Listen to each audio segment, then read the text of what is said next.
أعوذ بالله السميع العليم من الشيطان الرجيم. بسم الله الرحمن الرحيم. الحمد لله وكفى الذي بنعمته تتم الصالحات وبفضله تتنازل البركات والخيرات،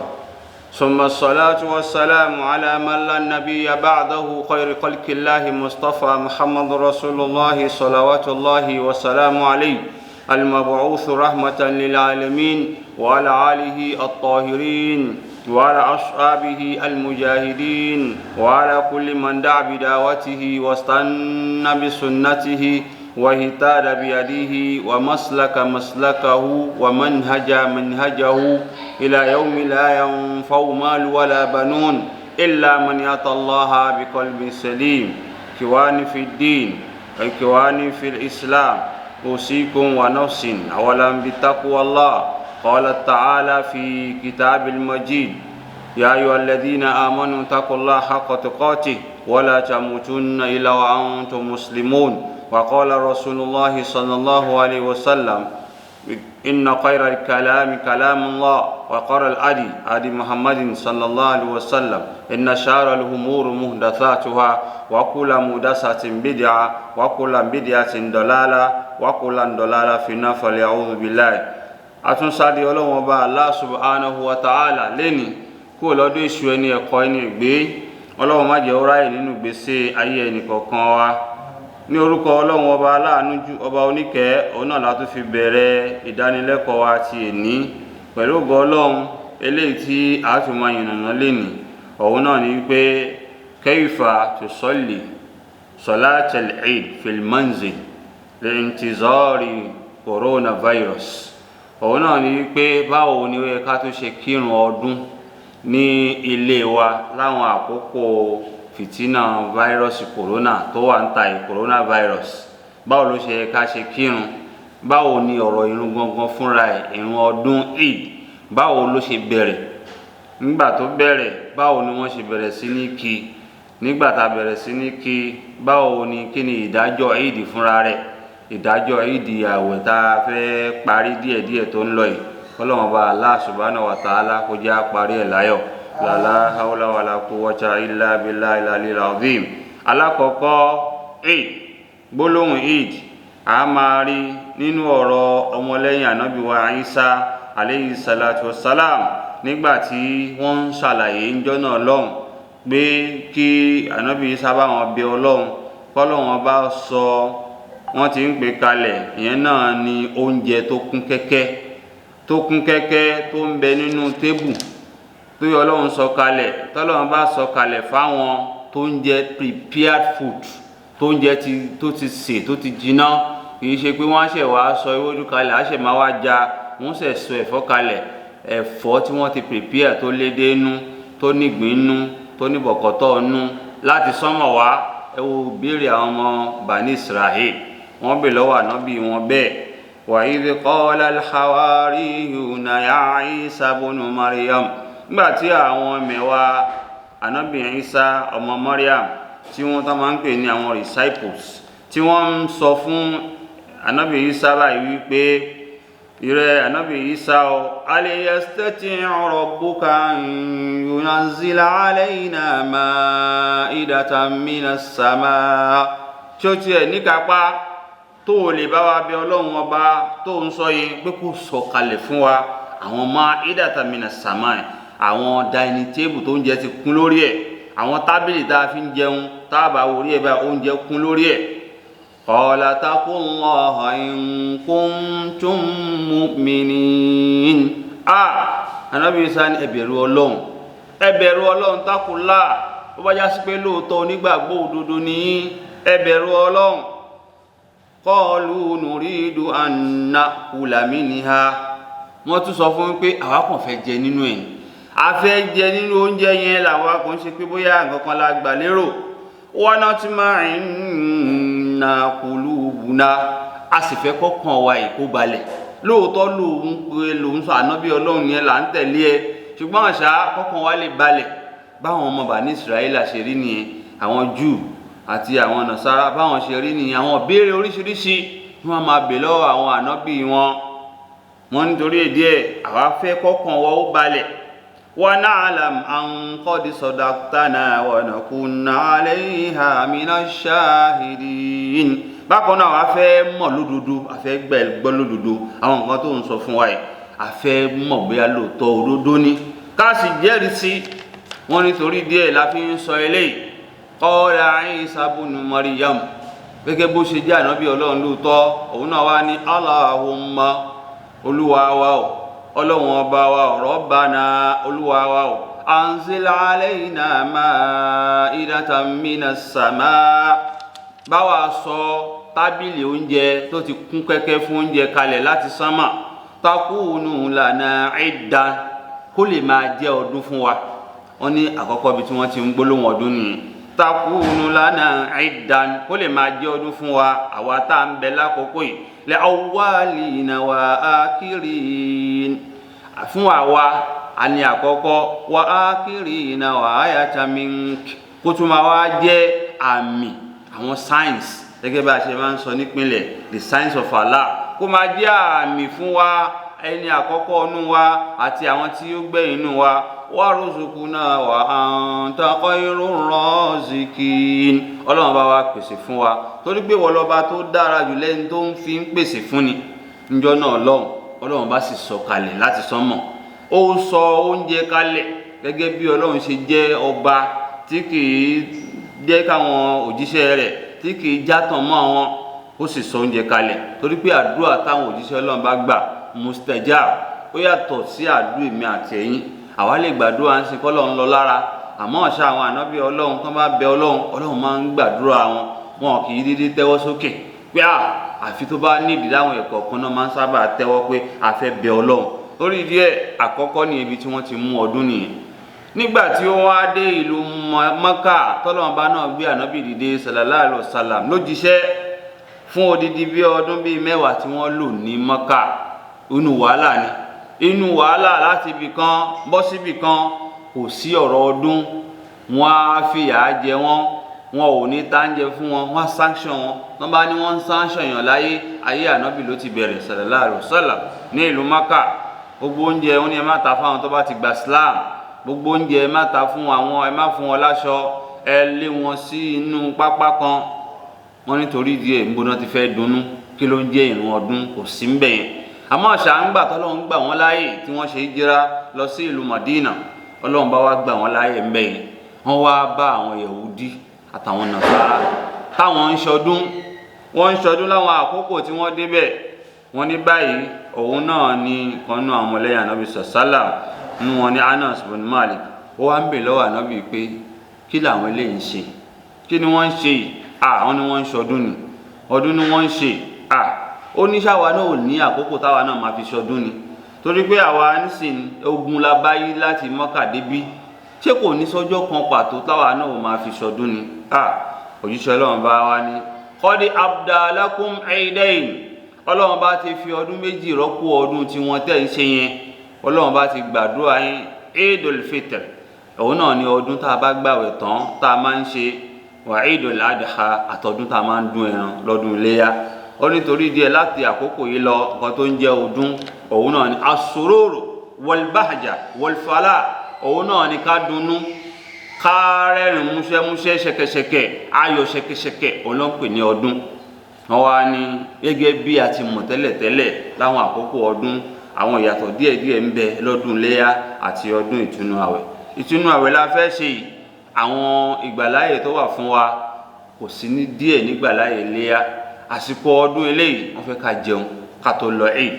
àsìkò ọdún iléyá wọn ò fẹ́ ká jẹun ká tó lọ sí Eid. àwọn ìyàtọ̀ díẹ̀díẹ̀ tó ń bẹ ni wọ́n sì fẹ́ ká lọ láwa tá a pọ̀ lọ. àmọ́ lọ́dún tá a wà yìí, a wà ní àkókò coronavirus, àkókò tí pandemic tó wà, àwọn àjàkálẹ̀ àrùn táwọn bá ti di púpọ̀ ní gbogbo ìlú náà ń pè ní àjàkálẹ̀ àrùn. ó ti kálé, ó ti kákó. báwo ló ṣe ká wá kírun ọdún? a ti sọ ìpìlẹ̀ ọdún fún wa,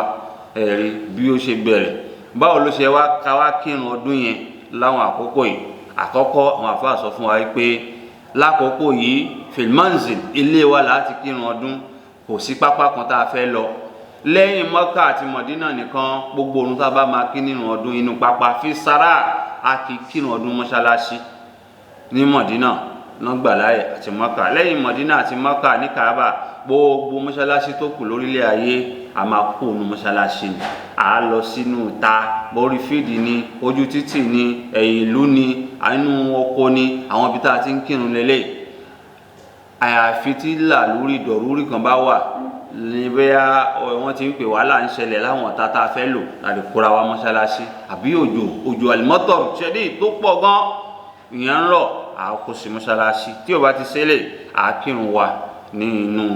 àwọn ìta ni. orí díẹ̀ wọ́n ní lẹ́yìn eléyìí àwa tó wájá sí pé àláǹfààní àti lọ ìdí lọ́dún yìí báwo ló ṣe ká ṣe gbogbo àwọn ètò tá a máa ń ṣe nígbà tá a bá lọ ìdí yẹn òun náà láà ṣe. wọ́n tá a bá ti jí bàbá á jí ájíyàwó àwọn ìyàwó á já àwọn ọmọ tá a bá ti jí nǹkan àkọ́kọ́ alẹ́gúsùlò wọ́n fẹ́ káwẹ̀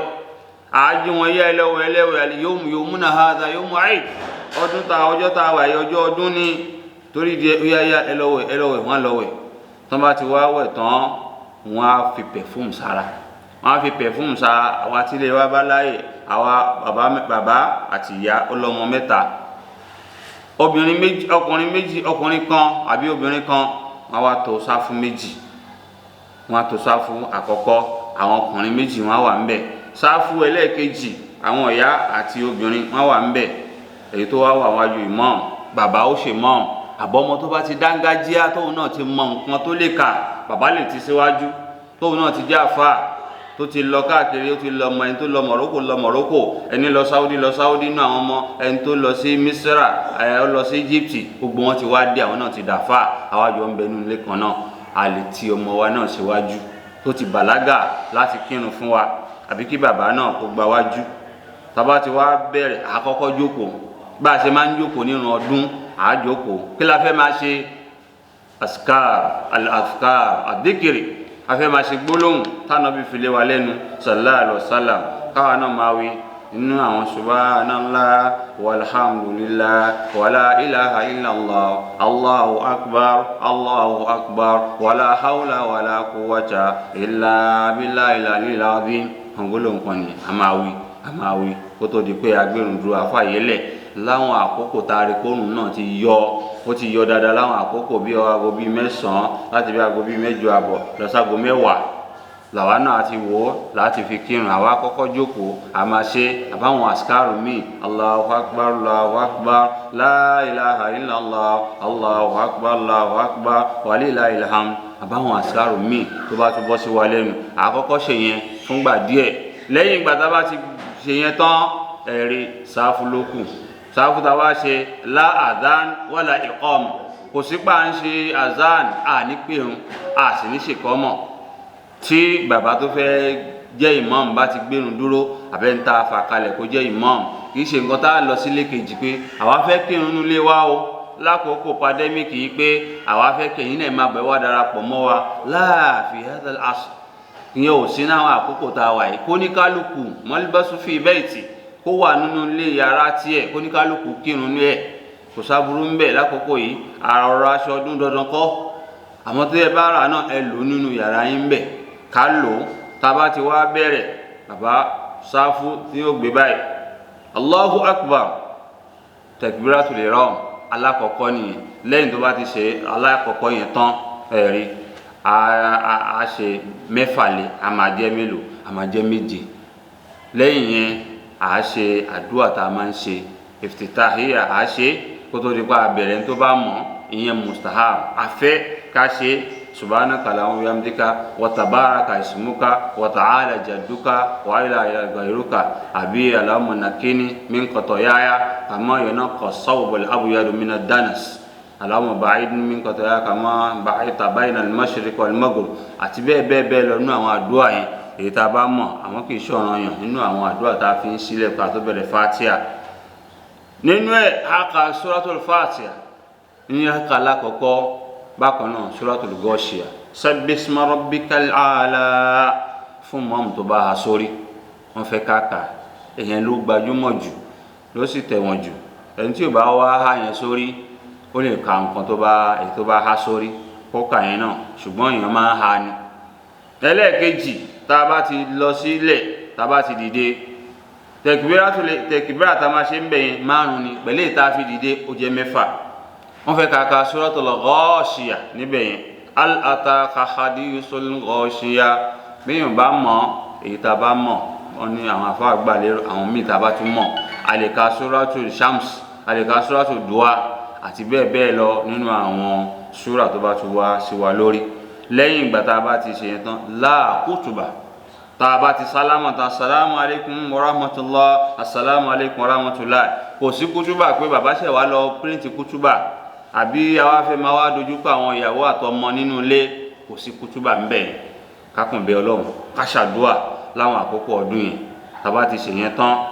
ìgbàláyè wá wà fún wa àwọn nǹkan tá a fẹ́ hà wá tá a ti ní nǹkan tá a máa ń fún àwọn èèyàn lẹ́bùn gẹ́gẹ́ bí ọ̀rọ̀ Ànábì wa Muhammad sallallahu ó ní tahadao tahabao tahadao ó lè máa fáwọn èèyàn lẹ́bùn tẹ́ bá ti ń fáwọn èèyàn lẹ́bùn àwọn èèyàn máa nífẹ̀ẹ́ yín tẹ́ bá ti ń fáwọn èèyàn tahadao tahabao ìfẹ́ á máa wá. ó ṣeé ṣe àwa tá a ní fírísà ká ti lọ ra júùsì sínú fírísà kó ti wà ń bẹ̀ à ń ṣọdún tán à á pín ẹ fáwọn èèyàn gẹ́gẹ́ bí wọ́n ṣe ń pín oúnjẹ káàkiri láwọn àkókò pàdémìkì bẹ́ẹ̀ la máa ṣe kì í ṣe pé kákan ìjókòó máa ń balẹ̀ à ń ṣọdún níjọ́ ọdún wá rèé náà wọ́n ní wọn ò tún fẹ́ ká ṣe Ọlọ́run lọ́jọ́ ọdún torí pé ẹni tó bá ṣe Ọlọ́run lọ́jọ́ ọdún gẹ́gẹ́ bí ọ̀rọ̀ oṣẹ́ ńlá sallallahu alaihi wasallam olùbí ìgbà tá a ṣe Ọlọ́run lọ́jọ́ gbẹ̀ndẹ̀ àkíyàmọ̀ wọ́n mọ̀ ní aṣọ ẹni tó bá lọ dẹ́ṣẹ̀ lọ́jọ́ ọdún ó dà gẹ́gẹ́ bí aṣọ abakọ́sìn bí ìgbà tẹ́ ẹni tó ṣe bàbá kọ́sìn nínú ìlànà bí Muhammad sallallahu wọ́n mọ̀ ní abakọ́sìn fi yawmul eid ẹni tó bá ṣe bàbá kọ́sìn lọ́jọ́ eid ó dà gẹ́gẹ́ bí ẹni tó ṣe Ọlọ́run fi wájú yawmul qiyam ní gbangba alkiyama ọjọ́ tí à ń wá àánú kí wọ́n tó wá lọ ṣe Ọlọ́run lọ́jọ́ gbẹ̀ndẹ̀ alkiyama ọjọ́ tó léwu ni. báwo la ṣe wá ń ṣe Ọlọ́run lọ́jọ́ ọdún òun la tó fi gbọ́dọ̀ mọ̀ òun náà ni pé ká mọ ẹ̀rí qabla salati eid síwájú ká tó kírun eid òun la sọ fún wa yẹn fi salatul eid nígbà tá a bá tó ń kírun eid ká mọ kí ló yẹ ká ṣe ń bẹ̀ báàdà salatul eid nígbà tá a bá kírun eid tán kí ló yẹ ká tún ṣe ń bẹ̀ òun la sọ fún wa yìí àwọn nǹkan tá a máa ṣe ká ṣàánú ká pín nǹkan fáwọn èèyàn àwọn nǹkan tí ò yẹ ká wá ṣe tí wọ́n mọ̀ náà wa lọ́jọ́ ọdún àkọ́kọ́ òun náà ni wípé mùsùlùmí ò gbọ́dọ̀ máa tún ṣe nǹkan haram àwọn nǹkan tá a ṣe ní muharramat àgbọ́dọ̀ débẹ̀ nínú ẹ̀ al-kadhib kíyàn tún máa wá parọ́ lọ́jọ́ ọdún àṣẹ̀ṣẹ̀ ọdún tán tó wá ń parọ́ ó gbé fóònù níbo ló wà mo ti jáde o mo wà ní Ìjẹ̀ṣà báyìí ẹni tí sì ń sọ̀rọ̀ ó wà ní Olówó Ra ẹni tí ń sọ̀rọ̀ ó wà lójú Òdúbágà ó sì lóun wà ní Ìjẹ̀ṣà fi yawmul eid ọjọ́ ọdún ẹ̀ṣẹ̀ ńlá ni ọjọ́ ọdún torí pé àwọn tó wà lẹ́gbẹ̀ẹ́ ibo lè ń bá gbélé òun náà tó wá lọ ra ọtí fún wọn olóra ṣẹ̀sí fún wọn olóra dìnjáhé olóra ókòókò fún wọn pé nǹkan táwọn máa ń mú nìyẹn wọn mú minerals ẹ̀ṣẹ̀ ńlá ni ẹni tó ń tọ́tí àtẹni tó ń rọtí ẹlẹ́ṣẹ̀ làwọn méjèèjì. Ànábì wa Muhammad sallallahu alaihi wasallam Ọlọ́run ti ṣẹ́bi láwọn èèyàn mẹ́wàá nípa ọtí àwọn tí wọ́n lọ pọ́n láti inú ibi tí wọ́n ti lọ pọ́n tán lọ rọ́ àwọn tí wọ́n lọ manufacture ẹ̀ṣẹ̀ àwọn èpè á máa bá wọn àkọ́kọ́ àwọn tí wọ́n construct ẹ̀ lẹ́yìn ìgbà tí wọ́n ti lọ gbé láti inú gbó àwọn tí wọ́n wá gbé lọ sí company táwọn náà tó wá rọ́ ẹ̀ṣẹ̀ ibi dandan lọ́wọ́ máa bá wọn àwọn tó wá kówó lẹ̀ tí wọ́n fi bẹ̀rẹ̀ business yẹn náà ibi dandan lọ́wọ́ á máa bá wọn àwọn tó wá súnmọ́ wọn táwọn náà ń bá wọn rà tí wọ́n jẹ́ partner wọn wọ́n jọ pawọ́pọ̀ tí wọ́n rà the marketers ibi dandan lọ́wọ́ máa bá wọn náà àwọn tó wá ràn wọ́n lọ́wọ́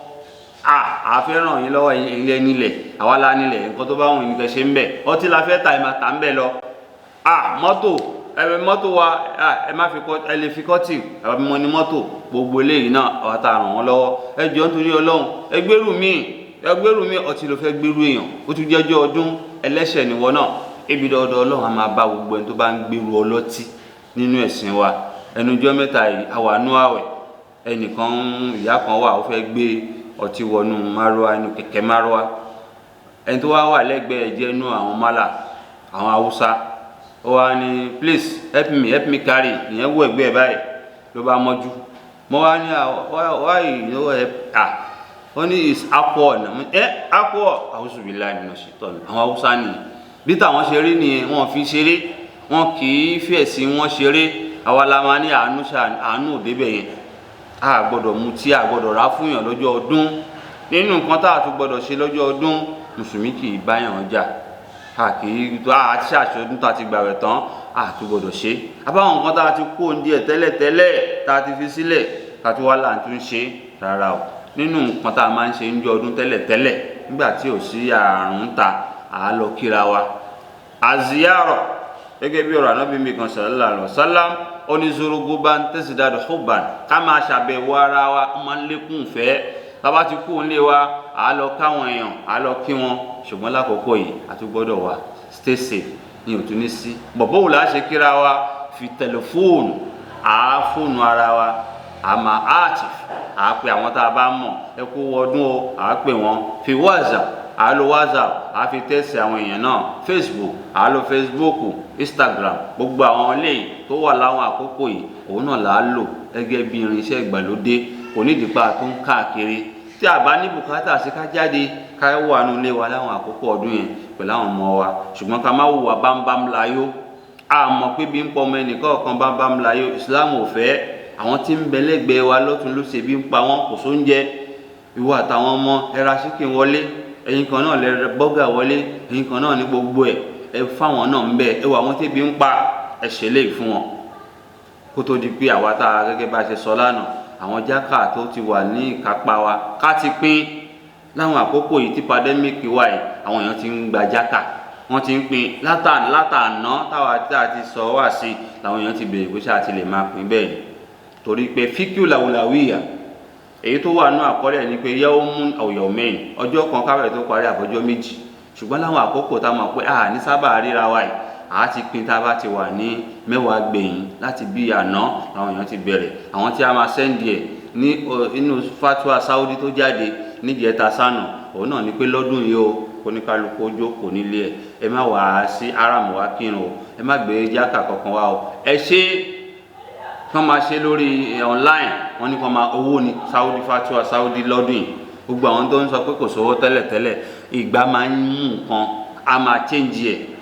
gbogbo àwọn nǹkan tá a bá rò pé àwọn nǹkan yóò rọrùn tẹ́lẹ̀, ìgbà máa jẹ́ kó rọrùn, á tún jí. àwọn nǹkan tá a bá rò pé kíní yóò tọ̀nà tẹ́lẹ̀, nígbà míì ìgbà á jẹ́ ó tọ̀nà, á jẹ́ kó tọ́. so àkókò tá a wà Saudi náà ní pín owó fáwọn èèyàn, owó ni kẹ́ ẹ máa sẹ́ndì sákàǹtì àwọn èèyàn. ẹ má jáde síta láwọn àkókò, ẹ má wà mọ́sáàsì. eléyìí náà làwa náà ń báyìí ní Nàìjíríà táwa náà wà lọ́wọ́lọ́wọ́ báyìí. òun náà ni ọjọ́ ọdún, ọjọ́ téèyàn ń dunnú ni, òun ṣe ọjọ́ téèyàn ń sunkún. gbogbo àwọn tó bá ṣẹ̀ wá lọ́jọ́ ọdún pátá tó ń bẹ lọ́kàn wa, foríjì wọn, dáríjì wọn. àwọn tí ó yẹ ká kí, kí wọn. àwọn tí ò yẹ ká kí, kí wọn. àwọn ọ̀tá wa náà tá à ń pè lọ́tá wa, táwọn náà sì mọ̀ pé ọ̀tá làwọn, àtúnkí wọn náà lọ́jọ́ ọdún. ìsáwò sálà àwọn ní Ànábì wa Muhammad sallam, ó máa ń fọ́n sálámọ̀ ká. bákan náà ojú ẹ̀ ó máa ń jẹ́ kójú ẹ̀ tutù, ó sì máa ń rẹ́rìn gbàdí àwọn èèyàn lọ́jọ́ ọdún yẹn. tó bá rá àwọn èèyàn kò ní lejú kókó. àwọn ajẹ́ ẹ kú ọdún, even tẹ́ni tí ò ń ṣe mùsùlùmí bá kí wa, àdá lóhùn, ẹ kú ọdún yìí ni ẹ kú ọdún, torí pé ọdún wa náà ń kí wa fún. níwò pé kí ló kàn wọ́n pẹ̀lú tiwa fil Islam. gbogbo ẹni tó bá kí wa pátápátá, òun náà làwa náà gbọ́dọ̀ dá lóhùn, la gbọ́dọ̀ kí gẹ́gẹ́ bá a ṣe wà láwọn àkókò tá a wà yìí. ìyẹn náà ni Islam fẹ́ látọ̀dọ̀ ẹnì kọ̀ọ̀kan wa. lórí díẹ̀ tábà ti wá wà lákòókò ọdún yẹn náà, gẹ́gẹ́ bá a ti sọ nínú ẹ̀sìn wa, àṣọdún lọ́jọ́ ọdún yẹn. ọdún ààwẹ̀ lọ́jọ́ ọdún yẹn nìkan náà lọ́dún. ọdún léyà ni yawmu tashri', ayamu tashri', àwọn ọjọ́ mẹ́ta tó tún tẹ̀lé léyà. a máa ń ṣì gbọ́ ààwẹ̀ tó kù lẹ́yìn ààwẹ̀ Ramadan tá à ń pè ní sítù Shawwal. àwọn ààwẹ̀ yẹn wọ́n fẹ́ ká gbà lápèjúwe lọ́dún yìí sìn, tó bá di ọjọ́ Jímọ̀ tó ń bọ̀ yìí, ààwẹ̀ á pé 29. ó wá ṣeé ṣe ká máa rí oṣù, ká máa wá oṣù lọ́jọ́ Jímọ̀ yìí. ká wá róṣù ọjọ́ Saturday, yọmù Sabt, òun ó máa jẹ́ ọjọ́ ọdún. tó bá yẹ kó ọjọ́ Saturday jẹ́ ọjọ́ ọdún, tàbá ti sọ náà lọ́jọ́ Saturday, a lè bẹ̀rẹ̀ ààwẹ̀ wa lọ́jọ́ Sunday padà. a lè bẹ̀rẹ̀ ààwẹ̀ wa, ẹni tó bá wọ̀ pé ọgbọ̀n mo ṣe kíní kan, a lè fi jọ Sunday sinmi, ká bẹ̀rẹ̀ Monday, a lè ṣe bẹ́ẹ̀. tó bá wá já sí pé a gbà pé ọgbọ̀n, ó pé 30, ọjọ́ Saturday ni ó máa pé 30 tó ń túmọ̀ sí pé Sunday ni ó máa jẹ́ ọdún. Bàbá ti sọdún wa tán Sunday famọ̀rẹ́ haba bisimilayi kábẹ̀rẹ̀ àríwá níjọ́ Monday. Àwọn tá a bá lẹ́mí ẹ̀ láti jọ Monday ká gbà wọ Saturday. Àwọn tá a bá lẹ́mí ẹ̀ ká gbà yín náà díẹ̀ bá ṣe máa ń gba àwọn àwẹ̀ tàtàwà tó kù ká bẹ̀rẹ̀ yẹn náà ká máa gbà díẹ̀ pẹ̀lú ògo Ọlọ́run wà á tún máa sọ fún wa lọ́la náà àwọn nǹkan tí ó tún ṣẹ́kù ẹ̀rí wọ́n sábà dọ̀ Ramadan nígbà tí Ramadan ta wà mẹ́rin náà tó bá tún lọ kí làwọn nǹkan tó tún kù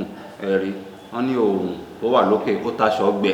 àwa tá a ti sọ̀rọ̀ jákà fún lánàá ẹ̀jẹ̀ a máa pèsè ẹ̀ díẹ̀ ká máa múra ẹlẹ́ láti san jákà ó jẹ́ súnà tún wáàjì ọ̀ràn yan súnà tó fẹ́ ká ṣe lẹ́yìn ìgbà yẹn náà àwọn ojúṣe wa nínú ilé àwa tá a bá wà pẹ̀lú àwọn òbí wa náà ẹ jẹ́ ká ṣàlàyé fún ọ̀rọ̀ ọdún àlọ́bì kan lọ́dún yìí a má tún lọ kó wàhálà wálé fáwọn ẹbí wa wọ́n fẹ́ ká mọ́lẹ́bẹ́sù fí baytina wọ́n fẹ́ ká wà nínú ilé wa ká wà ń bẹ̀ bẹ̀ni ká ti wẹ̀ àwa tá a bá lè kánná ṣọ̀bọ̀lọ̀ gbàláyé wa a máa gé ìkánná wa àwa tí inú wa bá kún jù tá a bá fẹ́ gẹ̀ ká ti gẹ̀ ní alẹ́ ọjọ́ Jímọ̀ kó tó di Saturday tó ń bọ̀ tó bá já sí pé Saturday ní ojú ọdún ká ti gẹ̀ ọkùnrin náà fẹ́ kó lo perfume a máa ń ṣì gbọ́ Ànábì wa Muhammad sallam onílòótọ́ ni ká lo àwọn atuyab àwọn nǹkan tá a lè pè ní àwọn fragrance olóòórùn bíi perfume ọkùnrin ló wà fún lirijali faqat kò sọ fún obìnrin àwọn obìnrin ló wá ń lójú lẹ́nu tóbìnrin bá kọjá lẹ́gbẹ̀ẹ́ oríṣiríṣi òórùn àwọn oríṣiríṣi perfumes haramu ní fóbìnrin ọkùnrin náà ní kó lò bàbá wà nulẹ̀ ọkùnrin á lò lọ́kùnrin àtọmọ obìnrin kò ń lo góòlù gbogbo àwọn góòlù tá a níyẹn obìnrin náà kó góòlù yẹn sọ́rùn kó lo àwọn ẹ̀gbà ọwọ́ kó lo òrùka láwọn àkókò yẹn no problem wọ́n fẹ́ ká ṣe lè láwọn ilé wa yẹn nǹkan tí ìsìláàmù fẹ́ ni ká mọ̀ ìyàtọ̀ láàrin ọkùnrin ká sì mọ̀ ìyàtọ̀ láàrin obìnrin ẹgbẹ́ wa jẹ́ sí pé ilé la wà àwọn ìyàwó tó bá wá ń ṣe nǹkan oṣù náà lọ́wọ́ àwọn ò ní jókòó sórí ẹni àwọn obìnrin àwọn wà nínú ilé náà wọn ò ní àwọn kò sí pàǹgbọ́ kútúbà àwọn ò tẹ̀ ní bá wa kírun wọn máa ṣe wọ́n lè wá kíṣì wọ́n lè wá nulẹ̀ wọ́n máa ṣe nǹkan míì lọ wọn ò ní bá wa dá sọ̀rọ̀ ìbádà rárá kò sí yẹn lọ́rọ̀ tiwọn àwọn tí nǹkan àlejò wọn bá wá láwọn àkókò yẹn káwọn yẹra tó bá yẹ pé pálọ̀ la fẹ́ lò káwọn wà nínú ilé ẹni tí ò ní ju yàrá náà lọ nǹkan kan káfí nǹkan kan dá káwọn jókòó sí àyè tiwọn eléyìí ni ó jẹ́ díẹ̀ lórí ọ̀rọ̀ ọdún tí ọdún bá ti ń bọ̀ eléyìí àtúnbí Ọlọ́run bá Allah subhanahu wa ta'ala ọba tó tún ní kí abẹ́ Ramadan ti 1441 ó tún wá ń lọ wẹ́rẹ́wẹ́rẹ́ ó ń lọ lélẹ́yìí Ọlọ́run má jẹ́ àbá lọ Ọlọ́run jẹ́ àparí ẹ̀ ní rọrùn èyí tá a ti gbà sẹ́yìn Ọlọ́run kó gbà ní bàdà lọ́wọ́ wa díẹ̀ tó kù tá a tún máa gbà Ọlọ́run kó jẹ́ ká gbà ní rọrùn la hawla wala quwwata illa billahi al-aliyyil azim ala bismillahir rahmanir rahim Allahumma inna nas'aluka bi kulli ismin huwa lak sammayta bihi nafsak aw anzaltahu fi kitabik aw allamtahu ahadan min khalqik aw istazarta bihi fi ilmi ghaibi indak Allahumma irfa'na al-waba'a coronavirus min biladina hadha بلادنا نيجيريا وفي كل المسلمين جميعا وفي بلاد العالمين جميعا ويا أرحم الراحمين ويا رب العالمين سبحان ربك رب العزة عما يصفون والسلام على المرسلين والحمد لله رب العالمين سبحان الله وبحمده سبحان الله العظيم